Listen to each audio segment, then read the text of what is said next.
Somebody sent me a message wanting to, my truck bed is busted.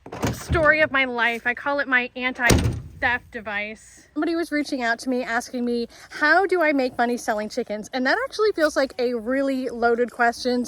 And I'm sure there's a lot of paths to it. And I know we all love to joke and say, like, if you want to make money selling chickens, start with $1 million. Like, you can't make money selling chickens. But I actually think that you can make money selling chickens. It takes time, it takes consistency, and it takes like leveling up where you can. First of all, COVID actually changed the world, in my opinion, and it made it so that you can really do anything that you want remotely and online. And like internet presence, social media presence is everything. So one thing that I really did right in my homesteading, chicken keeping, social media career or whatever was I started out using social media to like share about my homestead and my home, even before I really started selling things. So I started to kind of build a presence that way.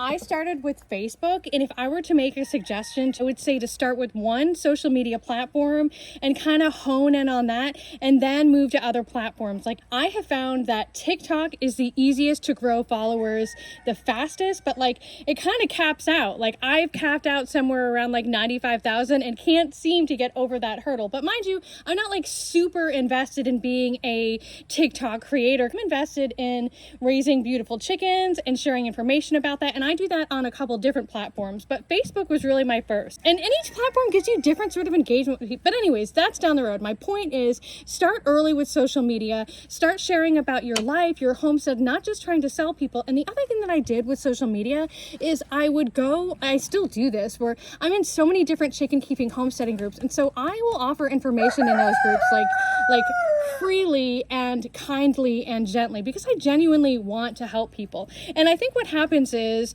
when I connect with people on those pages, they kind of come over into my like personal Facebook page and inadvertently like get funneled into my farm page from there. So I think the moral of that story is that you kind of got to give things, you got to give something to get something, you know. And in my arena, I like to give my time, information, and in return I get engagement, and I've gotten a lot of customers and really some friends too, honestly. I started off just with like my backyard flock selling eating eggs. This is really heavy. I should not have piled this many bags on here. And I used the money that I made selling eating eggs to build up enough money to begin to acquire flocks that I wanted to breed.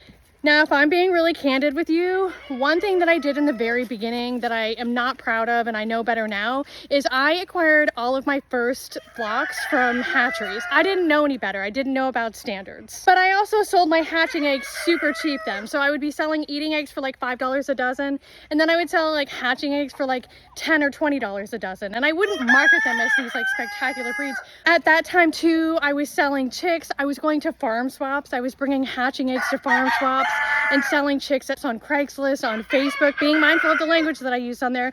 And I used doing all of that to earn enough money to begin to purchase better quality stocks and to kind of hone in on the breeds that I really wanted to work with. By that time, I had enough experience to know that like I really wanted to breed chickens, and I really wanted to breed chickens with the standards of perfection in mind. I mean, like, I've been obsessed with chickens for years, so like I'm on all the Facebook groups, and not just like swap groups, but I'm talking like the Blue Lace Red Wyandotte Standard of Perfection group. I've joined a bunch of different chicken keeping clubs.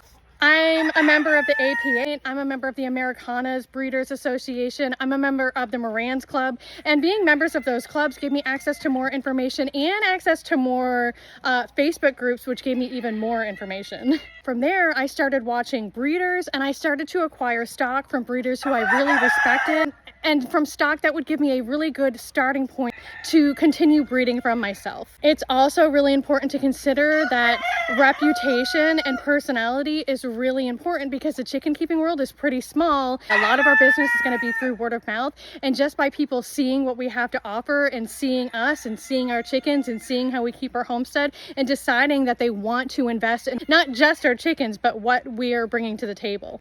It's also been really, really beneficial that I have a husband who's really capable of building, because as you see, I have some pretty extensive coops. Pretty fortunate to be on a little bit of land. So I'm able to have multiple different pens, multiple different breeds. I'm able to hatch and grow out every season, so I can keep replenishing my stock and I can keep improving my stock. And back to the social media, I can keep sharing all that and I can keep sharing all the information. And of course, because I've been mindful of my breeding selections over the years and breeding for health, temperament, and standard of perfection, and because I am mindful of how I'm interacting with my customer base and my friends and you guys in general, I get repeat customers as well, because in chicken keeping, we're all repeat customers every spring. I'm not sure if I can officially say that I'm making a profit from chicken keeping, but I can say that I have built my chicken keeping like empire to a point where it pays for itself. And I believe over the next couple of years, I will begin to start really paying for everything that we've created thus far, and then maybe start making a profit. And I've also begun to reach out into things like different social media platforms and monetizing those. I'm not seeing a lot of money from that yet, but just a little bit. It like blows my mind. I started things like doing a Patreon. I've considered other avenues to generate income from homesteading, from chicken keeping. I'm not really business minded, honestly. I am very people oriented and an animal lover, and have been sort of piecing together the ways over the years of how to actually monetize doing what I love doing. But I believe that's a thing. Like, I believe we have entered into the era where that is possible, where we truly can generate like green energy and money doing the things that we love. And I am determined. I am on my way.